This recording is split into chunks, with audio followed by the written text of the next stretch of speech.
Gövhər ağa 1884-85-ci illərdə isə babası Pənahəli xan tərəfindən əsası qoyulan Cümə məscidini təmir etdirmiş, dağılmış hissələri yenidən inşa etdirmişdi.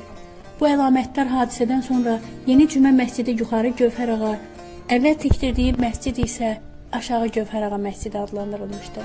Gövhər ağa şeirlər yazardı, musiqiyə marağı vardı. Xurşudbanu Natəvanın bibisi idi və onun dünya görüşünün formalaşmasında, şeiriyyata marağı yaranmasında böyük rol olmuşdu. İkinci dəfə əmsi oğlu Xankişi ağa Cavanşirlə evlənmişdi, lakin o da çox yaşamamışdı. Dünyasını dəyişdikdən sonra bütün sərvəti Gövhər ağaya miras qalmışdı. O isə bu sərvəti xeyriyyəçiliyə sərf etmişdi. Yaşlananda Qarabağın xeyriyyəçi xanımı kimi tanınmaqda idi. 1888-ci ildə vəfat etmiş və Qarabağ xanlarının mülki olan Ağdamın İmarət qəbristanlığında dəfn olunmuşdur.